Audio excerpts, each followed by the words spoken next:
最小のエネルギーで最大の効果、いいですよね。今日は5つのポイントを解説します。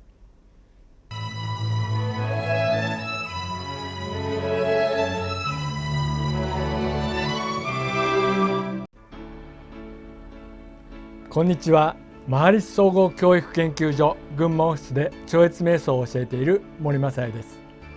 最小のエネルギーで行動するっていうとどのように思いますか？なんか効率が良さそうですよね。聞いたところによると、自然界っていうのは最小のエネルギーの行動が見られるそうです。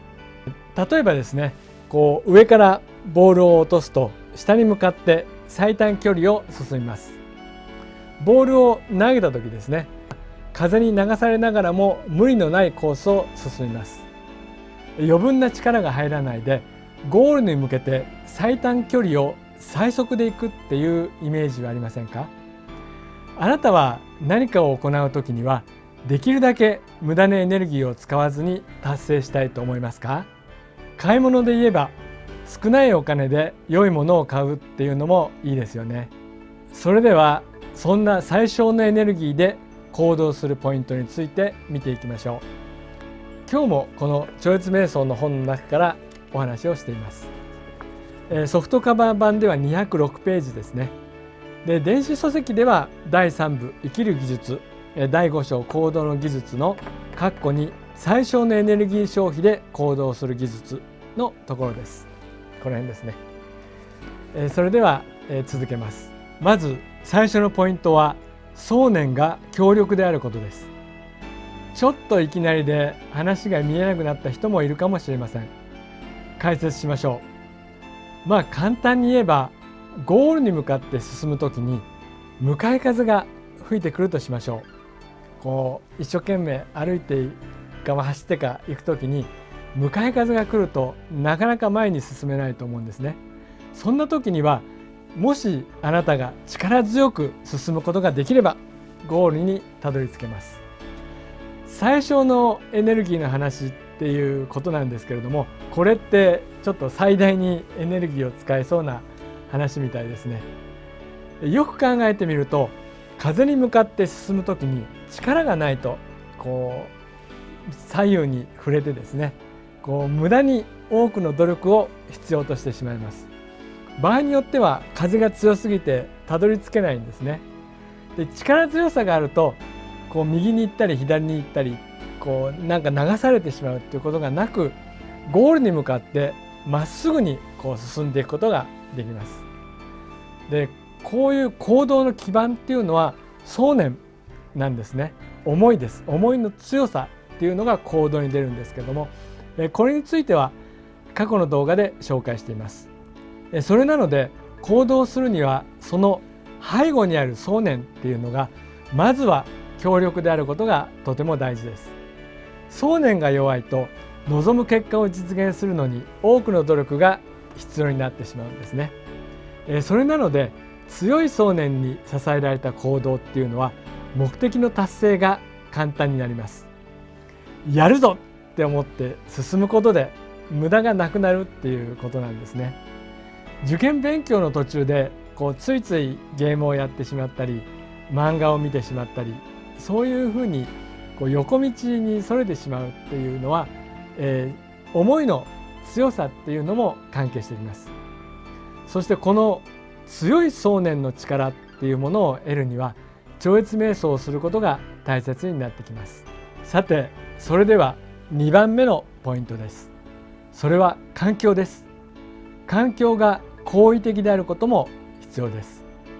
これはですね、例えばあなたの職場、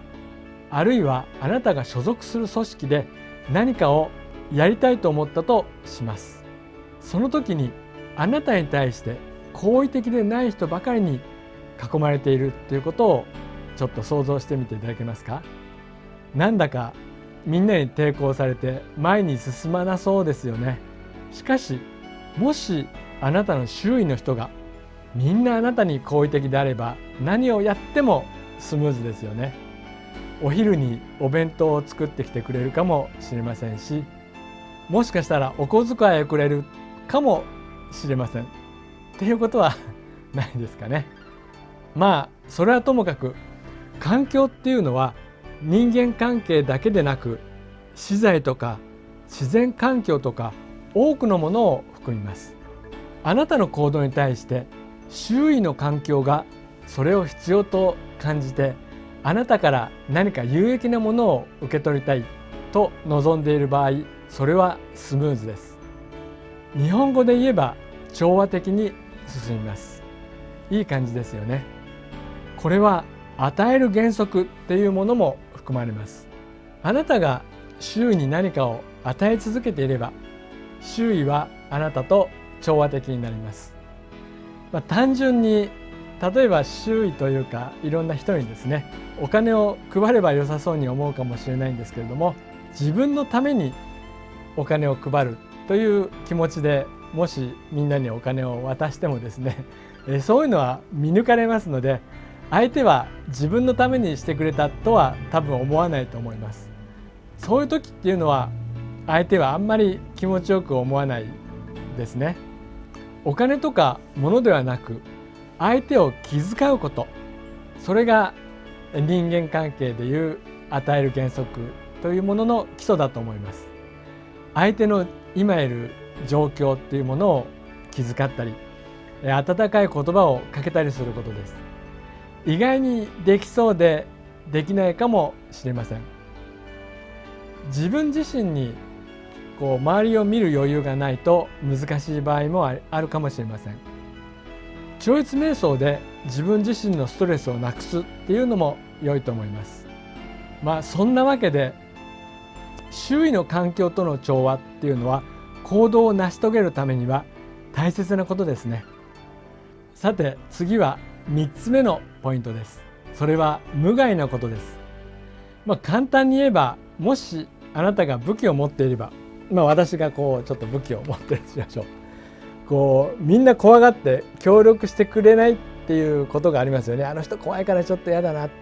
もちろん例えば武器で脅した場合ですね、脅している場合は抵抗しないで協力もしてくれると思うんですけれども、武器で脅さないと協力しないっていうのであれば、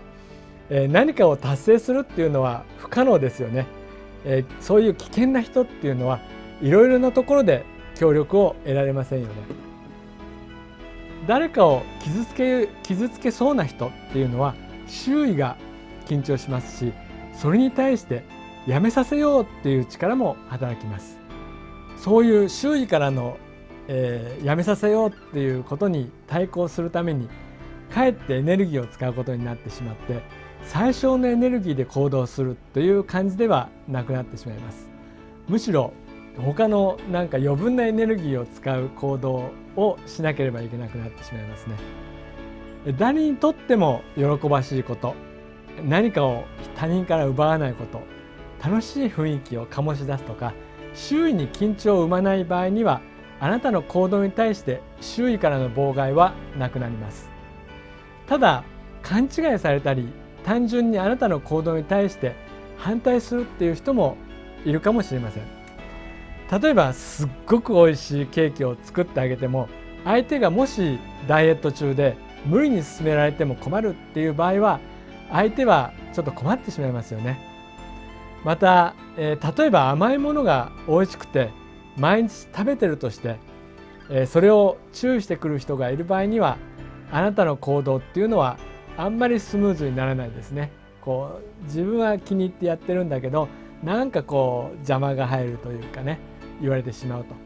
と。そういう場合は環境に対して少し緊張を生んでいる状況なので、進み方は遅くなってしまいます。その場合、少しそれを解決する必要はあります。最小のエネルギーで行動するためには、あなたの行動が環境に対して無害であるようにしていくことも考えてみるのもいいと思います。そして次は4つ目のポイントです。それは力に満ちていることです。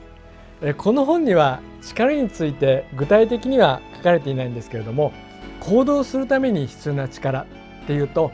筋肉だったりお金っていうのもあると思います。あるいは地位だったり設備とか、いろいろと考えられます。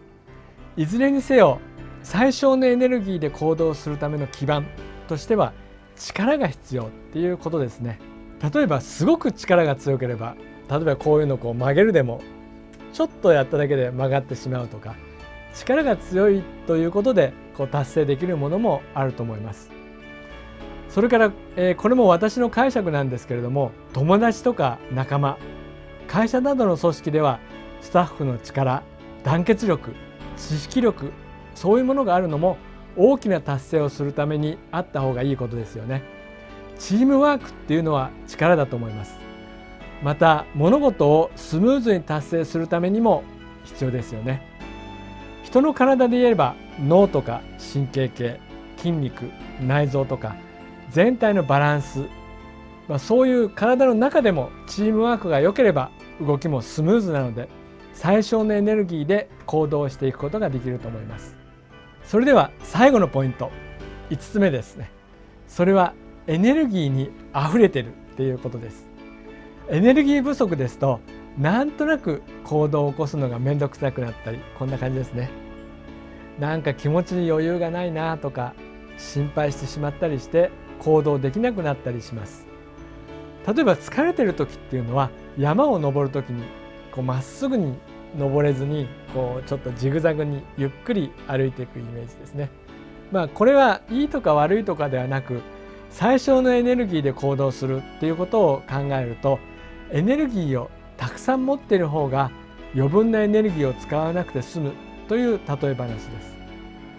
いろいろと探してくればエネルギーに関係なく最小のエネルギーで行動できるっていうものもあるかもしれませんけれども、ここではエネルギーがあふれているぐらいの方がかえってエネルギー消費が少なくなるということをポイントとして挙げています。実際ですね、エネルギーが不足しているとなんとなく自分の行動に自信が持てずに、いつも恐る恐るゆっくり足を踏み出すような感じになるので、それがかえって余分にエネルギーを使ってしまうということになりそうです。何にしても自信を持ってエネルギッシュに行動していくっていうのは気持ちがいいですよね。そんな生き方がいいだろうっていうお話です。以上5つのポイントを紹介しました。なんとなく抽象的で、言われてみればそうなんだけど実際にどうすればいいのかなっていう人もいるかもしれません。それについては答えは一つ、超越瞑想をしましょう。そうすることで全てが同時に自動的に最適な状態へと進んでいきます。ちなみにそれはあくまでも個人的なものです。私よりもパワフルな人っていうのは世の中にたくさんいます。その人たちに比べれば私なんか小わっぱみたいなもんですね。でももし私が超越瞑想をしていなければ、私はもっと力も自信もなくヘロッとしたような感じだったと、自分自身では思っています。例えば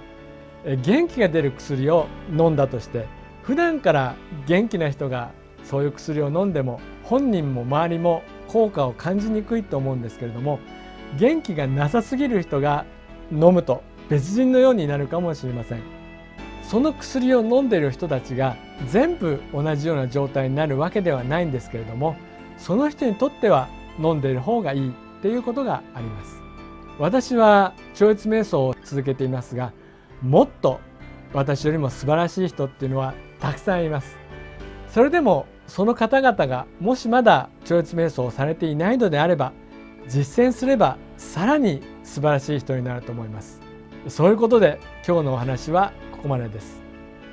超越瞑想をまだ学ばれていない方は、ぜひお近くの瞑想センターにお問い合わせをしていただければと思います。私は群馬オフィスで教えています。説明会の日程は概要欄にあるリンクをクリックしていただけるとご覧いただけます。本日もご視聴いただき感謝いたします。ありがとうございました。